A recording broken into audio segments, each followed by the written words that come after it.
Dobrodošli u podcast Balkan Express koji je namijenjen promociji međukulturalnog dijaloga u prostoru bivše Jugoslavije. Producent podcasta je Zavod Burja uz podršku Javnog sklada Republike Slovenije za kulturu. Danas po drugi put razgovaramo sa Jasminom Fusarević.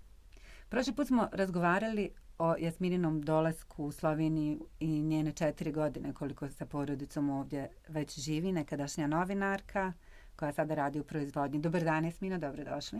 Dobar dan, Adriana, po drugi put. Danas bih voljela da razgovaramo o jednoj velikoj zanimljivosti. O Bosanskom akademskom društvu, njegovom projektu bosanskog jezika koji se od ove školske godine, tačnije od početka oktobra, je li tako, uveo u 12 slovenačkih osnovnih škola kao dodatni predmet. Vi ste jedan od 12 predavača. Jeste, ja sam za Bosansko akademsko društvo saznala na internetu, čitajući neke novosti, zanimljivosti, informacije, vijesti, i vidjela sam da su imali sastanak sa Ministarstvom obrazovanja Republike Slovenije i da se uvodi bosanski jezik. Ali moram vam reći samo to prije. Kada sam došla u Sloveniju, prvo što sam se pozanimala i što me je zanimalo, da li ima negdje organizovan neki časovi bosanskog jezika. Jer sam vidjela da je ruski bio, srpski je bio, jer sam se družila s ljudima pa su mi rekli. I onda me to zanimalo i pa sam malo pročitala po internetu već historiju, pa je bilo pokušaja, ali neuspješni. Ja se nadam da će ovaj biti uspješan.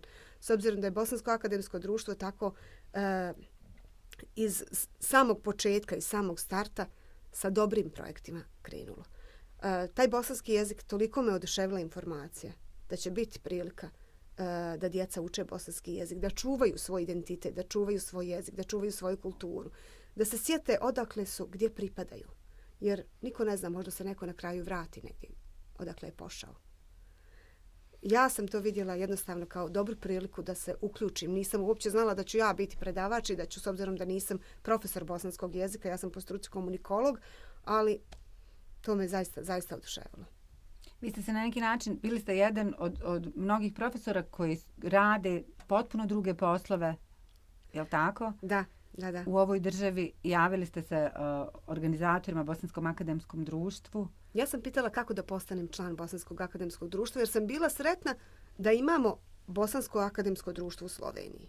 Mi imamo bošnjačkih organizacija, imamo nekih, manjih organizacija koje se bave sa sličnim nekim stvarima, ali ovo je zaista jedan akademski projekat. Tako je, Bosansko akademsko društvo zapravo bosansko društvo u kojem se ne dijeli ni na Srbe, ni na Hrvate, ni na Bošnjake, ni na ostale. Upravo to me oduševilo.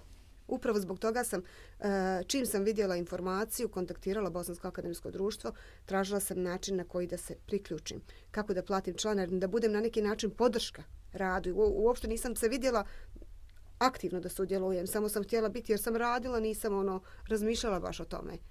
Ali kada se je pružila prilika, ja sam je objeručke prihvatila. A ispričajte mi kako je došlo do te prilike, šta se zapravo desilo? Evo ovako, imali smo prvi taj sastanak u Bosanskom akademskom društvu u vezi bosanskog jezika, o temi bosanski jezik u školama, pa je profesor Edvin razložio o čemu se zapravo radi, kakav je to projekat. Ja sam mislila da sam tu čisto informativno, pa je rekao ko bi od vas prihvatio tu obavezu. Ja sam prvo pomislila, Bože, pa mi svi radimo, ja radim. Kako ću prihvatiti sad obavezu? Pa sam mislila, super, idealna prilika za novi posao, kao što su mnogi mislili. Međutim, ja moram reći da se to radi dobrovoljno, volonterski, na volonterskoj osnovi. I to me također ponijelo da na neki način, ja sam sretna što mogu i na volonterskoj osnovi doprinijeti da čuvam nešto iz Bosne. Da čuvam nešto bosansko, da čuvam, ponovo kažem, identitet, kulturu, tradiciju, neki običaj. Nije to čisto samo bosanski jezik. To jeste bosanski jezik. I jako je važno da djece koja su rođena u Sloveniji prezentiramo taj bosanski jezik na način na koji to sada radimo. Ja sam zato odmah, što se kaže, digla 2 prsta i rekla ja sam tu, ali sam razmišljala kako da uskladim svoje radne obaveze i predavanje bosanskog jezika.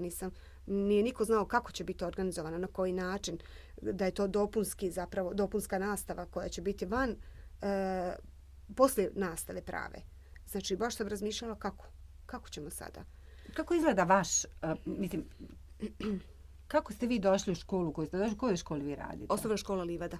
Aha. I kako izgleda vaš dolazak u tu školu, početak rada, susret sa djecom, susret sa roditeljima? Nisu samo bosanska djeca, koliko sam shvatila iz medija. Pa uglavnom su to djeca kojima je jedan roditelj iz Bosne uglavnom. Barem jedan. Iako ima i druge djece koji su zainteresovani. Ja sam baš koliko imate učenika? Ja imam 14 učenika u osnovnoj školi Livada. Druge škole neke imaju manje, neke imaju i više. Jako dobro za početak.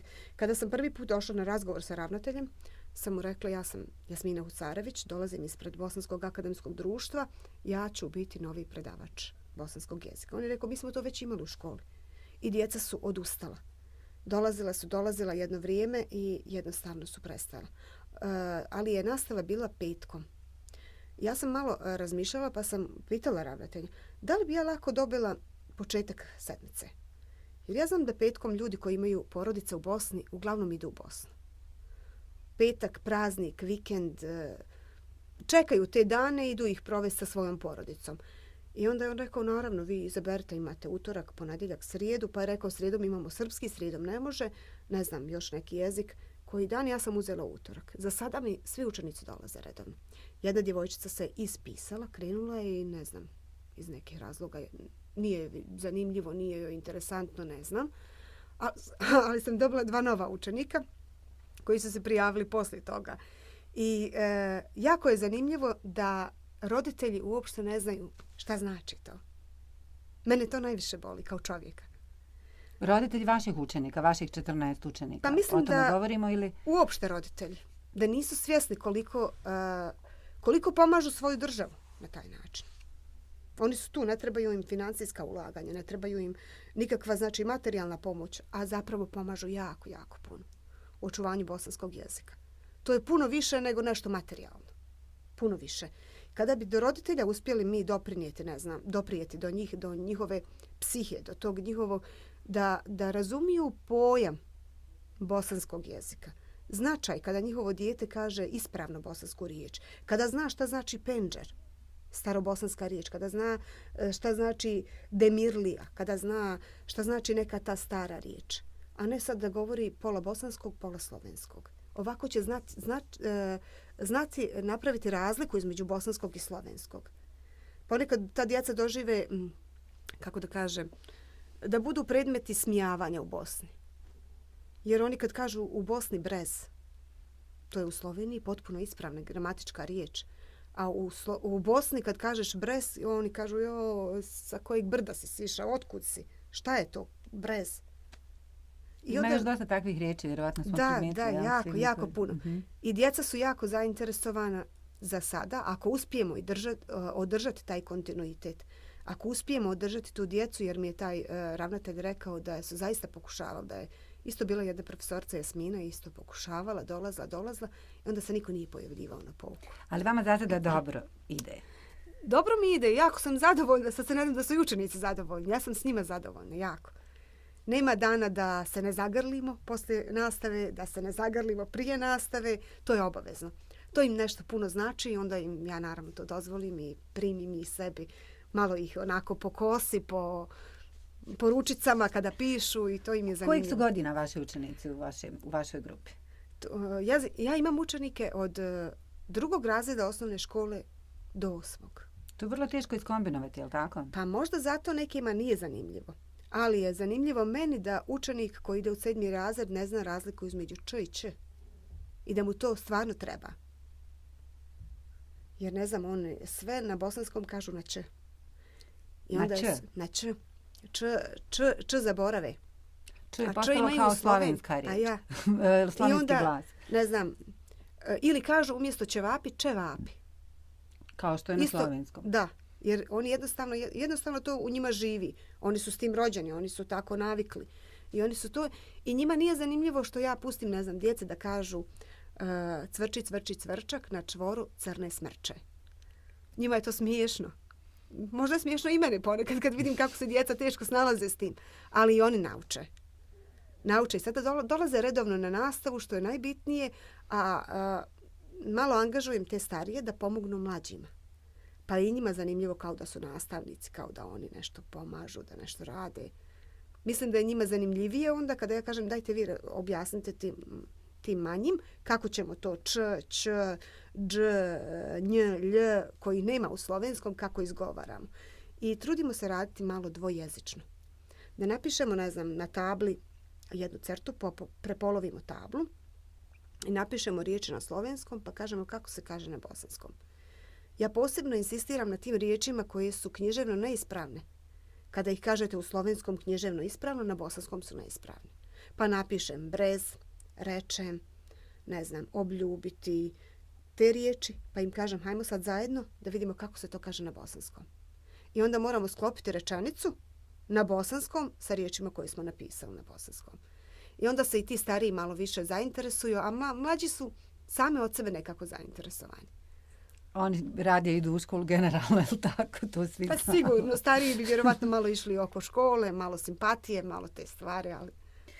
Vi ste nekako i vi i ostalih 11, ako sam dobro razumjela, profesora koji rade u 12 slovenskih škola i predaju bosanski jezik i kulturu kao dodatnu nastavu. Svi ste vi volonteri, to ste već na samom početku rekli. A ne samo da ste volonteri. Pored toga da volontirate, morate uzimati i slobodno vrijeme u svojim firmama u kojima radite, što vrlo često mnoge od vas i košta neke zarade na kraju mjeseca da biste održali te sve svoje časove, odnosno da biste uradili to što je potrebno i što se od vas očekuje. Recimo, da samo napravimo za naše slušatelje poređenje, i Srbija i Hrvatska su države koje imaju jezik organizovan, da. Tako je, čak kao izborni predmet, što je cilj Bosanskog akademskog društva nakon određenih godina da postane i bosanski jezik i književnost, i šalju svoje profesore, plaćaju im smještaj, plaćaju im plate za to što rade. Vi ste svi još uvijek veoma, veoma puni entuzijazma, bez obzira što vas to vrlo često i košta vaših zarada. Da li mislite da se u budućnosti može nešto što se toga tiče promijeniti? Ja vjerujem da se može promijeniti, ali moram iskoristiti ovu priliku i reći da sam jako zahvalna menadžmentu firme Gabriel Aluminium, jer su meni omogućili i kada sam prva i kada sam druga smjena da izađem koliko trebam vremena s posla, idem predavati, znači bosanski jezik. Kada sam prva smjena, to je samo pola sata, ali ja idem sat vremena ranije da bi se pripremila za nastavu, da bi dočekala djecu u razredu, u učionici. Kada sam druga smjena, 2 sata kasnim na posao. Omogućili su mi to, naravno ja to odradim, niko to neće dozvoliti baš tek tako da idete s posla. Subotom radim od 6 do 12. Subotu, svaku drugu subotu. I zapravo odradite te sate koje mi nedostaju, tako da uglavnom pokrivamo se na neki način. Ali ja sam na neki način, u meni živi još uvijek taj neki bosanski patriotizam. Meni je drago, kada sretna sam, što mogu doprinijeti na taj način čuvanju bosanskog jezika. Kada je profesor pitao da li ste spremni volonterski to raditi, ja sam rekla da sam spremna i zaista sam spremna. Kada govorimo o profesoru, pominjemo profesora dr. Edvina Drviševića, predsjednika Bosanskog akademskog društva. Da, svakako. Spremna sam raditi, znači niko ne može vječno raditi besplatno. Ali ako treba 1, 2, ja sam spremna, jer smatram da je ono što dajem ja na taj način puno više od onog što bi dobila. I vaši saradnici se slažu s vama. I pored toga da radite na neki način kao volonteri, da sami sebe, evo kao što smo rekli, stvarate troškove i dodatne poslove na poslu, morate raditi subotom da biste predavali bosanski jezik u osnovnoj školi Livada. Vi ste na neki način prepušteni sami sebi i iz još jedne perspektive. Ta je da niti ministarstvo, resorno ministarstvo u Bosni i Hercegovini na neki način ne sarađuje da bi vam omogućilo planove, programe, udžbenike. Ništa od toga nemamo. Jedan sastanak se je dogodio, koliko sam informirana, sa institutom za jezik, za bosanski jezik pri univerzitetu u Sarajevu. Ali generalno sve planove, sve programe radite vas 12 sami. Kakva je ta saradnja? Ne, što se tiče nas, saradnja je super. Još uvijek su svi puni entuzijazma, puni su volje za radom. Sretni su što imaju priliku raditi ono zašto su se obrazovali u Bosni i Hercegovini. Znate kako je kad dođete tu pa radite, ne znam, kao ja, evo već 2. godinu u proizvodnji. Pa malo, to vam dođe kao neka hrana za dušu.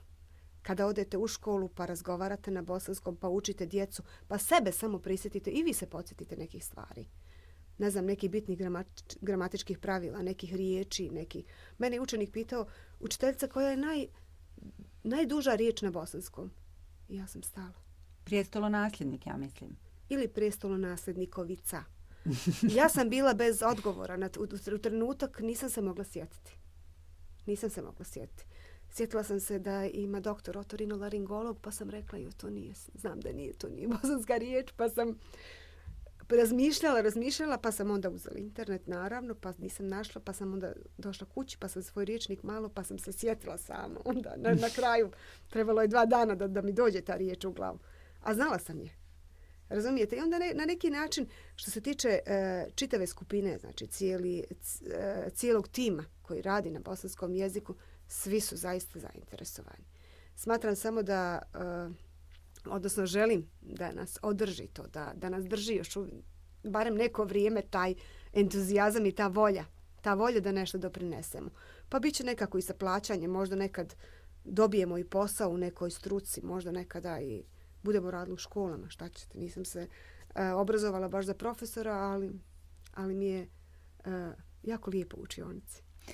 Vaš životni put je zanimljiv. Od novinarke iz Bihaća, iz Bosanske Krupe koja je radila u Bihaću, do osobe koja radi u proizvodnji u Sloveniji. Sada ste jednom sedmično u učionici jedne od najvećih škola, je li tako, u Ljubljani? Mislim da jeste osnovna škola Livada i škola koja ima najviše stranaca.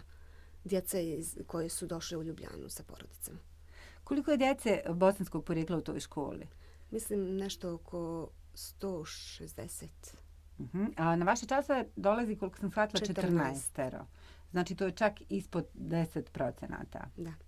Šta mislite, kako bi se dalo motivirati te roditelje, prije svega roditelje, jer govorimo o osnovnoškolskoj djeci, da se više ulaže u učenje jezika, jer vjerujem duboko u to da djeca koja znaju dobro svoj maternji jezik uče lakše i ostale jezike? To je sigurno. To je naučno dokazano. O tome se uopće ne treba polemisati. Ako vi znate kako se nešto na bosanskom mijenja kroz padeže, kako se nešto na bosanskom, kako se vrši komparacija, vi ćete to lakše naučiti na drugom jeziku. Ako znate osnovna gramatička pravila, ako znate kada neko slovo prelazi u drugo slovo, lakše će vam biti u drugom jeziku to sve. A ta djeca koja su rođena ovdje i koja su došla u niže razrede osnovne škole, to nisu imala priliku učiti u Bosni. Vjerovatno većina te djece govori bosanski jezik u svojim domovima, ukoliko su oba roditelja iz Bosne, je li tako? Da, govore. Da. Svi govore bosanski. A vrlo često govorimo o izrazito nepravilnom bosanskom jeziku. Zbog toga ovaj projekat i imamo, je li tako, da bi se na neki način očuvao književni bosanski jezik. Zbog čega mislite da roditelji sve te djece koje ste upravo pomenuli, koliko ste rekli, 160? Mislim da ih je čak nešto više, ali nisam sad sigurna. Imaju otpor prema tome da njihova djeca odlaze na časove bosanskog jezika i kulture kao dodatna nastava. Ne, mislim da nemaju razvijenu svijest o značaju vlastitog identiteta. Šta mislite konkretno kada to kažete? Mislim da narod bez jezika. Može li narod bez jezika opstati? Imaju li Romi svoju državu? Ali imaju svoj jezik. Imaju, ali ga ne govore. Uglavnom kada se adaptiraju u neku sredinu, odnosno asimiliraju ili integriraju, govore tim jezikom. Slabo ćete u Bosni i Hercegovini možda negdje čuti Rome da govore romski. Da, ili će govoriti prilagođen romski jezik. U tome. Ali mislim da je jezik jedno od osnovnih, načina opstanka čovjeka. Da zna šta je, odakle, gdje pripada. To ako ne zna svoj jezik, ne znam zašto bi onda od njega očekivalo uopće da zna neki drugi. Ako ne znaš svoje, ne cijeniš svoje, ne možeš cijeniti, ne možeš znati ni tuđe. Razmišljate li nekada o tome kako motivirati tih preostalih 90% roditelja koji nisu upisali svoju djecu na dopunsku nastavu iz bosanskog jezika? Pa evo, razgovarala sam sa jednim profesorom koji radi u jednoj osnovnoj školi, ne bih ga sada imenovala, profesor je iz Srbije i radi zanimljiv posao u školi i rekao mi je, ma znate šta, Jasmina, kada već imate priliku, osim što ih učite bosanski jezik, učite ih da je obrazovanje najvažnije. Rekao, ja im svaki put kažem, Da čovjek vrijedi onoliko koliko zna. Kaže, mislim da prije svega trebate na tome raditi. Jer roditelji nisu svjesni koliko u današnje vrijeme znači obrazovanje. Sve što znaš, ne mislim samo obrazovanje akademsko, u svakom smislu. Vi vidite koliko bosanske djeca ide u biblioteku po knjigu. Mislite da nedovoljno, to hoćete reći? Nedovoljno. Baš nedovoljno. Zaista nedovoljno. Da li motivirate svojih 14 učenika da odu po Svakako. knjigu? Čak im pročitam neki odlomak iz knjige, pa njima dam da oni čitaju jedno po jedno, tako da uče izgovarati, da uče dikciju, da imaju malo prakse. Ali mislim da na tome zaista moramo raditi. Prije nego što naučimo djecu, da moramo naučiti nečemu roditelji. Nadam se da me neće pogrešno razumjeti, jer ti su divni roditelji svi. Ali nisu svjesni koliko znači kada njihovo dijete zna nešto više o svom porijeklu. Kada zna više nešto o bosanskom jeziku. Gdje tu vidite dodanu tu vrijednost? Gdje je tu dodana vrijednost u tome da znaju više o svom jeziku? Mislite li da ne mogu živjeti potpuno sretan i normalan život bez da znaju svoj jezik, odnosno da znaju tu polomljenu varijantu koja se govori kod kuće? Ne, najslabija je stvar ta što oni na tom jeziku razmišljaju, na tom jeziku sanjaju, na tom jeziku, oni taj jezik govore u biti. Ali nepravilno. Sad ne treba reći svi govorite nepravilno jezik. Ne, super je. Čuvamo, držimo se i nekih svojih dijalekata, ne znam, imamo svoje narječja, imamo svoje stare riječi. To je sve super, ali moramo znati osnovu, pravilnu osnovu književnog bosanskog jezika. Ako njih to naučimo, oni će učiti svoje generacije. Oni će prenijeti na svoju braću, sestre, mlađe, ne znam, sutra će to biti ljudi. Učite ih i o kulturi Bosne i Hercegovine, je li tako? Svakako. Gdje ste najviše usmjereni u tom smislu? Pa kada radimo u kulturi, djeca su puno podijeljena. Neka djeca ne znaju zapravo šta pripada sve kulturi. Čak oni misle samo da je kultura, ne znam, kulturno-umjetničko društvo. Razumijete? Znate o čemu govorim? Pa ja im da kažem, jesu li nekad bili u nekom kinu? Jer znaju da i jezik pripada kulturi naroda? Jer znaju da i nošnja, način odjevanja, i to pripada kulturi jednog naroda. Da je bitno da oni ne moraju sad znati razliku među kulturama, ne znam, praviti elitnu, folk ili masovnu kulturu, već jednostavno da moraju samo znati šta pripada sve kulturi. Njima je to teško još uvijek razumjeti, teško im je to razložiti, pa se trudimo kroz neke crtane filmove, kroz nešto tako da im malo više tih sadržaja, da oni da imaju predstavu, da sami sebi stvore svoju sliku kulture i onog što pripada kulturi. U Sloveniji živi jako puno veoma uspješnih prvobitno državljana Bosne i Hercegovine. Razmišljate li o tome da ih pozovete na te časove, da ih pozovete da održe predavanja toj djeci, da ih na neki način motiviraju? Jednom prilikom kada smo nas dvije razgovarali, vi ste mi rekli kako je vaša kćerka sada studentica na informatici na Univerzitetu u Ljubljani, ili tako? Bila jako oduševljena uspjehom Aide Kamišalić-Latifić, ili tako? Ja, ona je sad državna sekretarka, ili tako? Tako, inače doktor elektrotehnike na Mariborskom univerzitetu. Inženjerka godine, mislim, prije. I inženjerka godine 2019, tako je. Uh-huh. Inače je došla kao izbjeglica iz Vrnika, kao djevojčica u osnovnoj školi u Sloveniju. Uh-huh. Razmišljate li nekada da pozovete nekoga od tih ljudi koji su bez obzira na sve napravili svoje karijere u Sloveniji, da ih pozovete kao primjer bosanskoj djeci koji učite jezik, da im održe neko predavanje, da ih potaknu? Da budem iskrena, nisam razmišljala, ali mi se to čini kao jako dobra ideja. Posebno naši ljudi koji su na takvim mjestima, da pokažemo da nas ima jako dobro raspoređenih, da nas ima svugdje, da smo samo ljudi, da što se više obrazujemo, što više znamo, na bilo koji način što više znamo, ne koju titulu imamo, već što više imamo u svojoj glavi, da toliko vrijedimo. To uvijek govorim djeci. I tako kada bi im došao neko, ne znam, ko je uspio u Sloveniji, može biti poduzetnik, može imati građevinsku firmu, može imati ne znam, neku drugu firmu, bilo kakvu firmu, da im kaže kako se ide do uspjeha. To bi bilo jako, jako zanimljivo. Mislim da bi se to djeci svidjelo, da bi oni postavili neka pitanja i to. Možda bi ih čak potaklo na razmišljanje ko sam ja, šta ja želim od života u Sloveniji. Oni su još mali, ali mislim da mogu razmišljati o tome. Posebno oni koji su 6., 7., 8. razred. Mislim da mogu. Zasigurno. Recite mi kako pravite planove i programe, s obzirom na to da, kako što smo rekli, nemate nikakve podrške od matične države, ne postoje neki unificirani udžbenici još uvijek, iako koliko sam čula se na tome radi, da se prilagode učenju bosanskog jezika baš u slovenskim školama. Kako radite na planu? Jel morate imati planove i programe usklađene sa vašim ostalim kolegama? Vas 12, je li tako da pravilno kažem? Da. Mi smo radili zapravo prema knjizi Azere Kadić. Napravili smo sebi jedan okvirni, kolegica Amra je to uradila, okvirni plan i program, pa smo uradili u 2 skupine, od 1. do 5. razreda i od 5. do 9. razreda. Jel svo vrijeme teče zapravo kombinovana nastava, je li tako? Zbog toga što ne možete imati dovoljno djece. Da, nemamo djece. dovoljno učenika, 4. ili 5. razreda, već uglavnom su to kombinovana odjeljenja. Mi smo čak htjeli da žrtvujemo ove starije, da uzmemo mlađe. Tako je rekao ravnatelj osnovne škole Livada. Hajmo, ako bude više prijavljenih mlađi, da uzmemo samo mlađe. I onda sam mi rekla, neka ih. Nema veze što su raznovrsni. Nešto ćemo naučiti. Nećemo izgubiti 60 časova. I ovi stariji će nešto naučiti sa ovim mlađima, možda će im nešto pokazati, možda će od njih nešto naučiti prije nego od mene. Tako da smo i taj plan i program sastavili na tom principu, znači od 1. do 5. pa od 5. do 9. razreda. Ali što je zanimljivo, mi smo zapravo rekli da nam je to samo okvir jedan.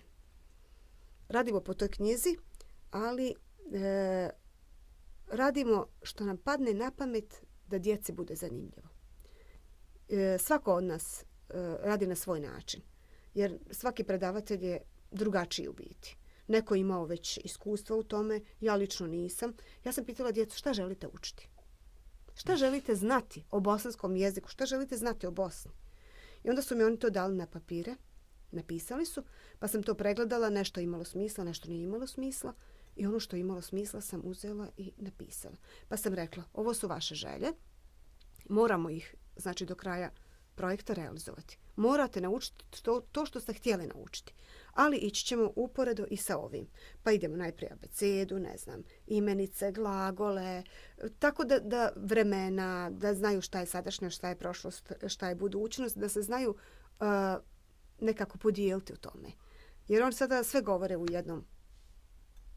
Njima je sve isto, ili danas, ili sutra, ili jučer. Razumijete? A šta vam je najveći izazov, Jasmina? Meni je izazov da sljedeće godine imam više učenika. Da pozovem roditelje, ne bih preko Zooma, ne bih preko... Da ih odvedem na kafu. Da pričam s njima, da ih pitam šta oni misle o tome. Zašto su upisali djecu na bosanski? Mogu li utjecati na svoje, prijatelje, poznanike, da im ispričaju svoje iskustva? Da njih potaknem na razmišljanje o tome što mi radimo. Jer i oni su dio projekta ako njihova djeca sudjeluju. Sudjeluju i oni na neki način. Mislite li da ćete uspjeti u tome? Vjerujem da hoćemo. Vjerujem, samo možda nam ne treba ni previše publiciteta. Možda ne trebamo ni previše ići u javnost sa nekim informacijama. Zbog čega tako razmišljate? Ponekad previše publiciteta se može negativno odraziti. Zašto da budimo, negativna razmišljanja kod nekih ljudi gdje smo nas ima prilično velik broj u Sloveniji. Da, kažu da preko 100.000 čak. 120, 110, ne znam. Ali zamislite sad 110.000 Bosanaca hoćemo bosanski jezik. Razumijete? Zbog čega mislite da to nekoga ugrožava? Pa ja ne mislim da ugrožava, ali drugi misle da ih to ugrožava. Iako ja mislim da je to velika prednost. I za nas i za domicilno stanovništvo. Jer ćemo znati svoj jezik pravilno, pa ćemo prihvatiti slovenski pravilno. Nećemo reći tle, tuki. Razumijete? I nećemo na bosanskom reći, đe, već ćemo ih naučiti da kažu gdje. Mislim da se konkretno kroz takve primjere, ja sada iz glave govorim, pa možda nisu baš kompetentni primjeri, ali zašto ne? Jasmina, ja vam se još jednom moram zahvaliti za ovaj izuzetno zanimljiv i poučan razgovor. Hvala vam što ste bili gošća našeg podcasta. Hvala što ste me pozvali.